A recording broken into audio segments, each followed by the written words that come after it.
Welcome to the CPO Rising podcast series brought to you by Products That Count, the world's largest nonprofit community, engaging over 500,000 product managers and chief product officers united by a mission to empower everyone to build products that truly count. In a world flooded with products, only a few ignite passion, deliver value at scale, and transform lives. Behind those exceptional products are visionary CPOs and high-performing product teams.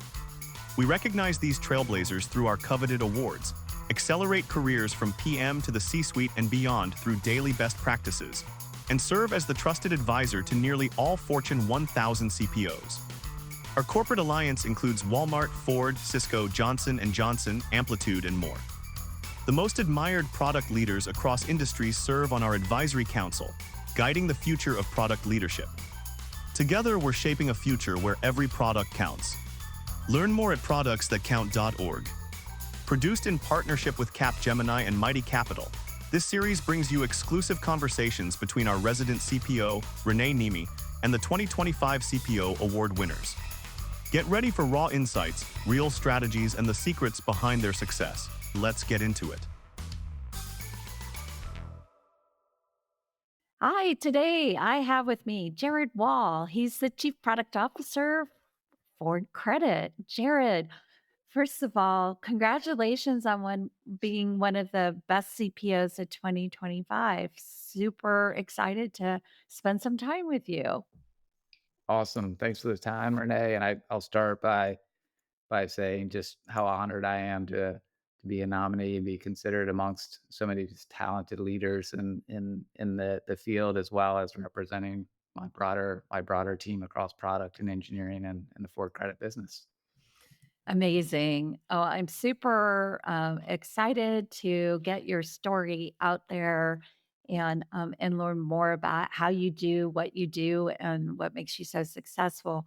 Before we jump in, why don't you spend a couple of minutes, introduce yourself, tell us a little bit about what you do at Ford Credit, and maybe a bit about your journey getting to your current role. Yeah, sure.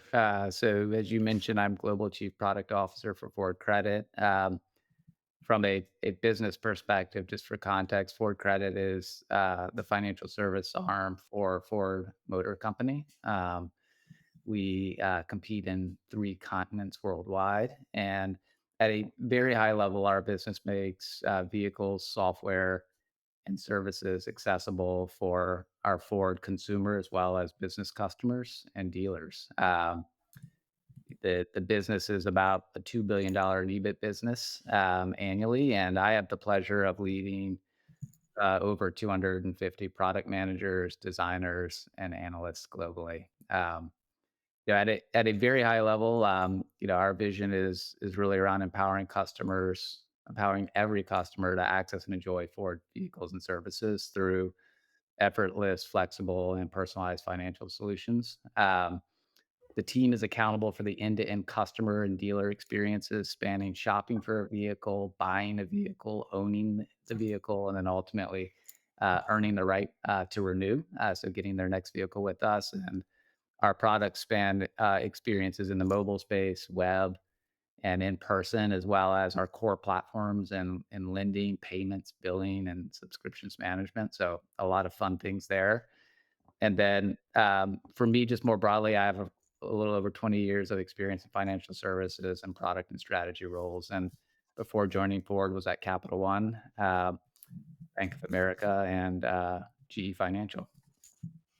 Wow, storied career and best of brands, if you will, in the finance industry. So many exciting things to ask you about, but why don't we just start by, you've been in the role of a top product leader for quite some time. I'd love if you could share your observations on kind of, where it was, say, 10 years ago and how it's evolved. Yeah, it's a great question, and I've had a really unique opportunity. Our product organization at Ford Credit has only existed for 3.5 years, um, and I've been here for 2.5 years, and it's evolved immensely since since I joined here. I think I would frame it in, I guess I'll say there's been 3 seasons, over the last 2.5 years. One is building credibility, so I'll talk a little bit about that. The second is operating at scale, and that our teams, both from product and engineering, have grown immensely. And then the third is getting into really the season of playing an outsized role in shaping the future. So for the first few months, to a year, like, we were really focused on demonstrating we could deliver quick wins. For us, as you can imagine, there was a lot of built up demand and backlogs and hopes and wishes from our customers, dealers, and business. And really early on, we spent a lot of time focusing on what are the vital few things for customers and ultimately our business, and really focused on dedicating the capacity, and I call it building a motorcade to make certain we get those to market. And with this, really started to showcase the impact of these features on our customers and business. A good example for us is, um, a couple of years ago, we did not have mobile presence, and we built out our first mobile app with basic payment capabilities, and saw a lot of goodness from a customer experience perspective on that. And that was good for us internally within the company as well. We were building that credibility and trust. The second kind of season is that we've really had to lay the foundation to operate with scaled impact. We built our first global product vision, answering what we would look like for our customers in the future. We've had to spend a lot of time defining the role of product and design at the company level. As you're well aware, Ford is historically a hardware vehicle-based company, and building software products and experiences is newer in the context of our company. So we had to get down to the basics of what is the role of product, the expectations, the skills, etc., and then overhauled our ways of working through the establishment of product operations, focusing on our planning processes, the use of OKRs to drive outcome orientation, etc. So now, like, we've kind of, built the credibility, we've created the systems to scale, and we're really starting to think about how do we influence the company on more in our customer experience in a longer term horizon. So we're focusing now on working more in a product centered way across the company, shaping more of what is our business and product strategy over the next 3 to 5 years, and starting to push more of the boundaries on where we might go. And so it's been a nice evolution over the last couple of years. Wow, sounds pretty exciting. How have you found it to be a chief product officer in a company of scale at one side, but in a time where innovation is happening so rapidly, kind of in the middle, and then on the other end, you're such a different business than what might be considered the core of Ford. Like how, share a little bit of your insights and maybe learnings on that. Yeah, it's gosh, there's so many things that we could spend time on. I think, if you think about the context, let me start with the context of leading product in a financial services institution that supports a vehicle and automotive transportation business. I think, in this space, you really have to wear two hats. Like, one, is thinking about, from a customer experience perspective, the challenges that they may have with their money and or financing and getting access to vehicles, et cetera. And that strategy and those ways of thinking are probably very similar to what you would hear at a Capital One or a Bank of America or a pure financial institution. So that's one. But then also you think about, like, well, gosh, like, um, how do we support the broader automotive company and their go to market for the various products and services they have? Like, a great example is Ford is investing much more in software based products and experiences. You start to think a little bit about how does the financial services company, given the nature of the ongoing connections and touch points we have with our customers, how do we support connecting them to those products and services, and then ultimately acquiring those. So I spend a lot of time wearing two hats, thinking about the financial services piece, but also spending a lot of time with our with our broader business partners in the other areas of Ford and understanding their agendas and their customer segments, et cetera. So that's kind of one. Um, the notion of building a product organization in a scaled company, it's tough. It's hard work. It's been very fulfilling for me though as well. In that you know we have to really be thinking about um, balancing what I would say is teaching with showing. And we spend a lot of time trying to change how we work to be more iterative in software development relative to how you might make a hardware vehicle. And what we spend a lot of time doing and how we define our teams is really expanding the definition of our teams to include business partners, operations, risk, et cetera, bringing their good ideas into the fold, but also using it as an opportunity for us to showcase how you work in a more iterative customer back way. Yeah, yeah, that makes it that makes sense.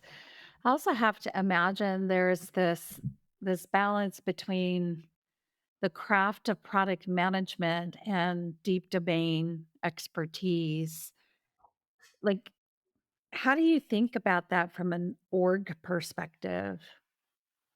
Oh, I smile. I think about it as it's a big benefit that I've actually, seen in my own organization. So, to oversimplify the characterization, we have a lot of teammates who have, worked within Ford, Ford Credit, know our business really well, and then we've also been able to, match that with, uh, product leaders and product managers who have competed in very different industries, have not been at Ford, et cetera. So we really think about a couple of things. One is we when we were thinking about team topography and dynamics and mix, like I intentionally am trying to mix folks who have been with Ford for quite some time with those who may be new to industry. We're investing a lot in knowledge sharing, both from a domain knowledge. So, how do these systems work? How does the regulation for this business apply to different problem statements? With also teaching ways of working that may have come from other companies. We actually have a monthly session. It's called "What the Heck," where we bring all of our teams together, and it's all about sharing that information. Um, and then I think where we see, the biggest thing that I am focused on now from a challenge perspective is more establishing strong connections between domain knowledge and actual customer insights and opportunities. Bringing those together is where you start to think differently about customer problems. Uh, but we also have to I've also had to be very intentional on how we do that. The role of design has played a big role for in enabling that for our organization.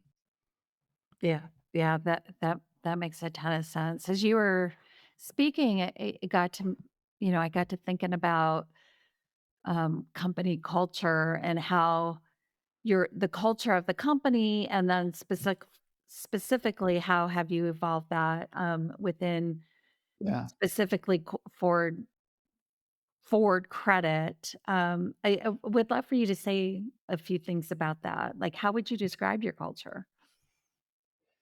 Yeah, I would say, I would describe our culture, um, in a couple of dimensions. One, I would say very collaborative. I think that, again, as we think about ways of working, we'll often talk about traditionally you hear people talk about the product trio, product design and engineering. We think about that much broader, right? So as we're building our squads, we're thinking more along the dimensions of product design, engineering, data, business operations, et cetera. And again, I think that is an example of commingling domain knowledge with product skills, customer centricity, et cetera. So collaborative is one. Um, I would say very strong bias for action and results focus. I think the team is the company is very focused on delivering on its commitments, which I think for us, what I've seen since I've been here is not losing that bias for action, but pivoting the orientation a little bit where we are more outcome oriented now than activity oriented. Um, we are growing as a company and starting to think through the difference between a business outcome and how a a product hypothesis supported by product outcomes, how those things work together. Um, and I would say I still think that, we talk a lot about product centered, product led companies, sales led, et cetera. I would say our company at this point, I would say historically finance centered, but becoming more product centered. Yeah, I think the backdrop of the industry we compete in is really important. We're in a 100-year plus industry. Um, Margin compression is really tight. If you think about the context of the broader automotive industry, and um, gosh, like the automotive industry itself has high capital requirements. Yeah. And being wrong in some of your bets can be really impactful for an automotive company. So these things come together to create an environment where ROI and cost optimization is really important. Um, but as we've kind of come into the organization and started to bring more of our ways of thinking, you're starting to see uh, the organization start more with customer problems, obsessing how solving them can ultimately lead to more impactful financial results. And the power of that's been awesome. I guess just to share one example with you is, as you're very well aware, buying a vehicle is a high stakes moment for a customer. It's actually the Yeah. second most impactful purchase behind home ownership. It's stressful. And we kinda spent a lot of time thinking about that space and understanding, um, what was really going through customers' minds, the anxiety around what they could afford, not knowing if you're gonna qualify, um, Mhm. you know, not really wanting to get that decision in front of another human, versus, like, in maybe the privacy of your own home, worrying about credit impacts and bureau pulls. I could go on and on and on, and that led us ultimately to really be intentional how we designed our pre-qualification experience, which, ultimately is enabling customers to find out if they qualify in less than 2 minutes. There's no impact to their credit score. Tells them what we think they can afford, and that thinking about that customer space and designing a product around that, that's ultimately contributed to a massive revenue growth for our business. Wow. So it's a good example of us making a pivot, working more product centered customer back, and then yielding financial results through that. Uh, First of all, I really appreciate that example. What's really cool about it is we've all bought a car, and we know exactly what you're talking about. And I think it really brings to life what a product centered culture, problem solving culture can really you know bring. Ho how does that actually affect how you think about priorities and or are there, any, you know, decision-making processes that you've shifted as you've kind of moved away from being simply margin driven to being more customer outcome driven? Yeah, so I think you're asking me a little bit about like how do we think about prioritization, capacity allocation, all of Yeah, those things. exactly, exactly. Yeah, it's gosh, like every product leader I think would probably say it's the most difficult problem to solve. And it's like it's especially tough when you're leading product for an organization that is so large and that the business is at scale. So for us, it's all about balance, but also finding points of leverage. I think for us, I think about our series of investments across the portfolio over time horizons. Tactically, we break our portfolio into three buckets. Like we have run, which are more the day to day things, building, which is taking, iterative steps and improving, and then transform, which are some of the more way out there bets. Mm. I would say for us, we try to really protect the capacity around transform. I'm always really trying hard to carve off at least 10 to 20% of our capacity to focus on those things.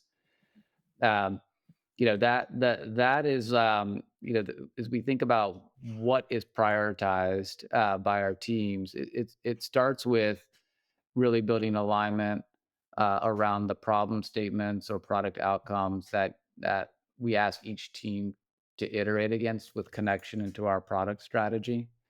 Um, those teams, much like many scaled organizations, we're going through quarterly processes where we're saying, "Hey, what are our big bets? What do we want to do from a discovery or exploration perspective versus no, we're going to be more in the delivery mode around some of these things." And ultimately, I think about kind of the innovative bets on two dimensions. One is all of our teams, we try to carve off capacity to be thinking hard about the future, experimenting and iterating. But there are also some times where we will ring fence capacity and kind of say, look, your charter is really to go and explore this completely unknown space for us. So that's how we think about it. It's a really great framework. Run, build, and transform. Uh, okay, if you're not comfortable sharing, but I thought it was really informative. 10 to 20% goes into transform. How do you think about those other two sections in terms like Yeah, gosh, I think a few things. I'm going to start with run, and I'm going to give you a double-edged sword articulation of that. I work really hard to try to reduce the capacity on run. Uh, Now, to do that, you have to allocate capacity, and I think specifically, my engineering counterparts, we have to invest in things like CI/CD, automation, et cetera, to try to bring down the run capacity, ultimately to be able to invest more and build and transform. Um, I think on the build side, one of the interesting ongoing product challenges here is that you have to always be thinking about where is a product in its life cycle and at what point do you actually start to hit marginal returns on investment, where you may take more of a run posture, which is, hey, I'm going to be doing small tweaks, mostly around really clear customer defects, or in some cases, regulatory and compliance reasons. So for us, like we do spend a lot of time thinking in that build space around, you know, where are we against our desired outcomes?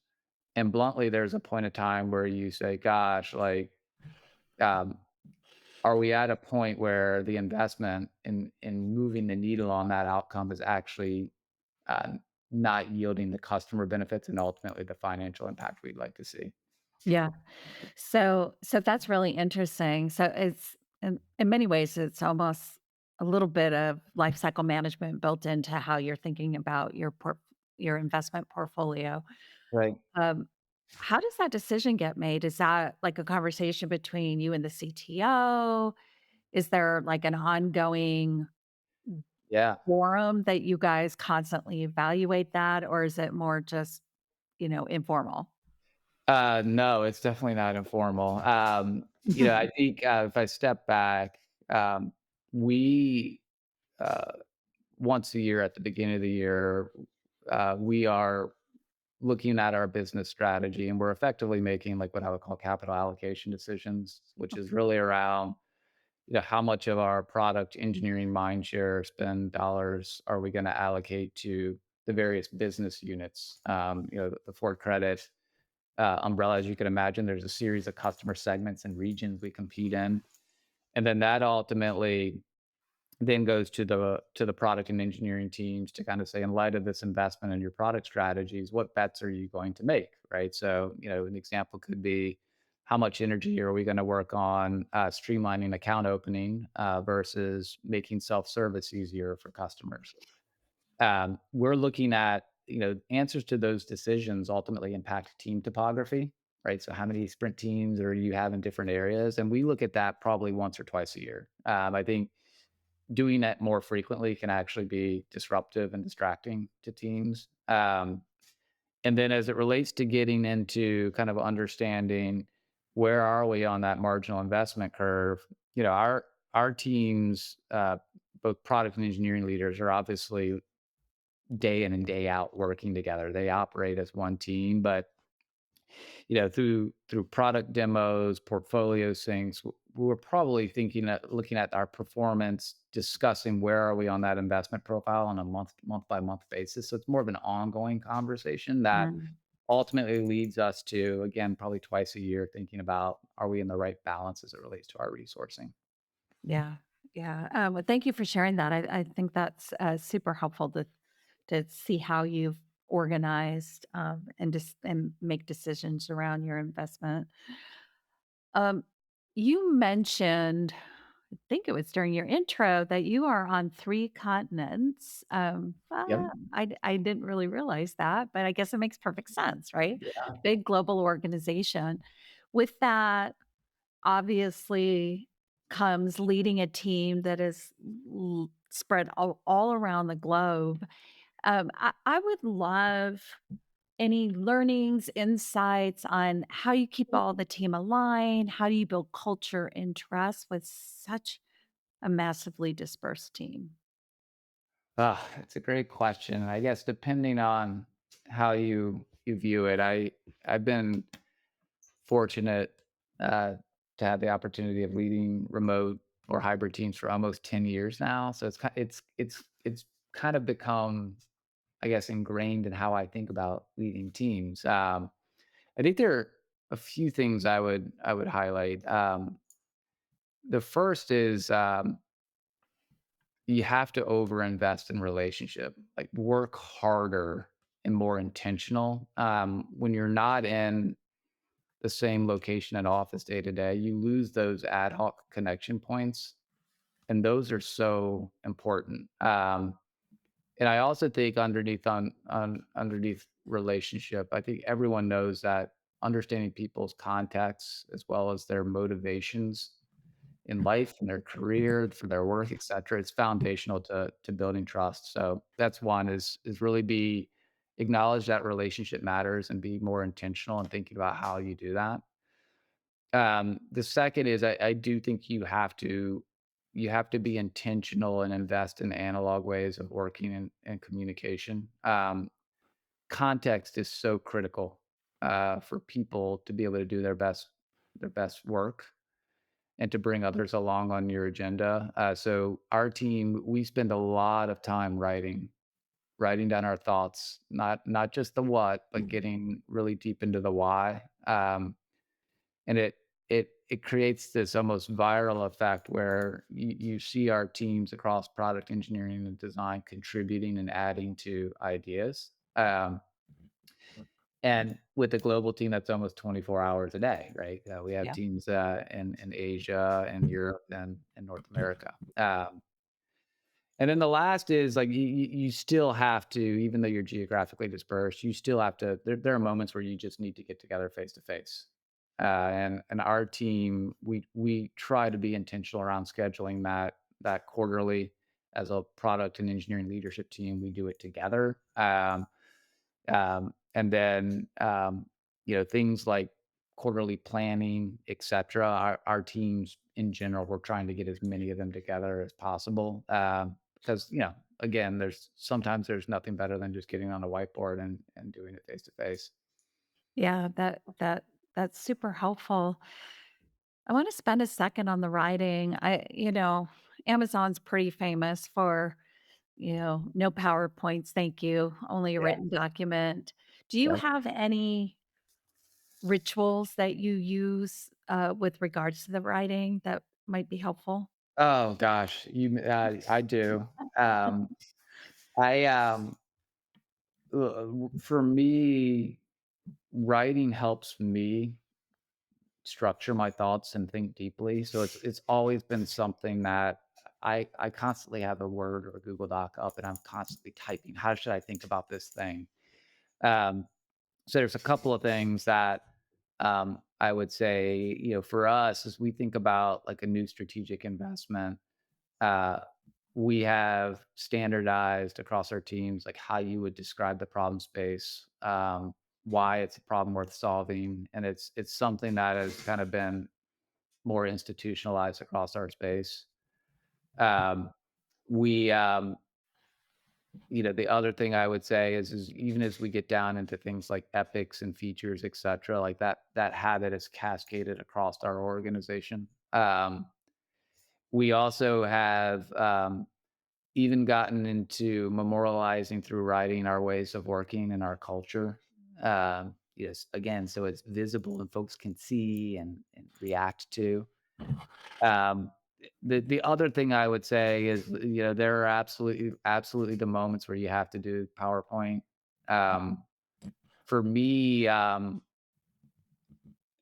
if you start with slides or PowerPoint, you miss the boat.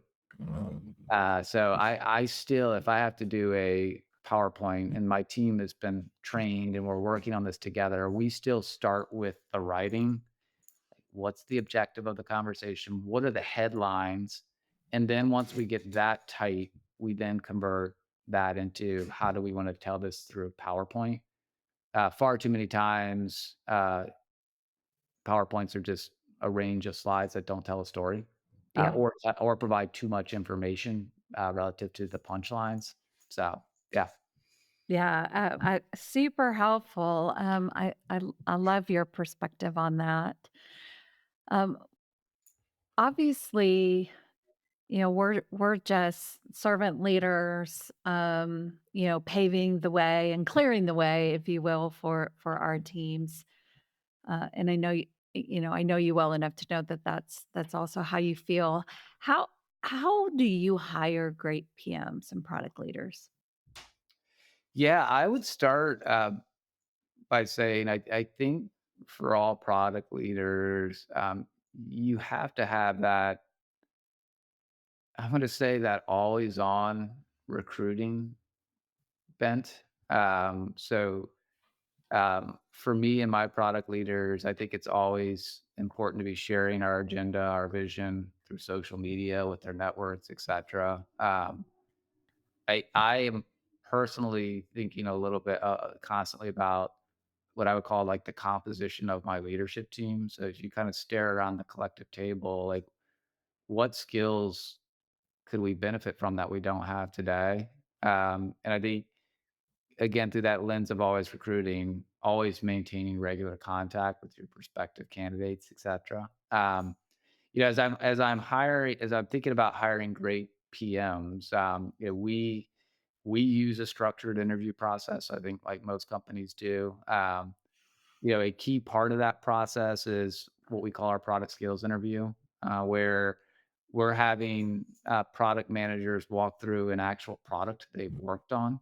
So we're getting like their actual tangible um, experience, and we're really understanding like where are they on customer strategy, technical aptitude, execution, collaboration, you name it, right? And it's actually it's actually really fun because you hear about a lot of the great product work that goes on across the country.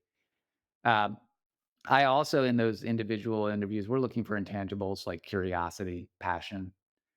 Now, when I think about product leaders, I'm looking for that there's a few things. One is like their passion for coaching and mentorship Uh-huh. and, really what they've done around investing in their teams.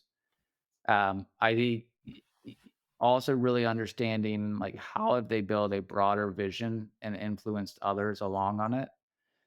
And then last but not least, again, I've worked most of my product work has been in fairly large enterprise organizations, where, transformation and how you're working and culture, is a big part, and that's hard work.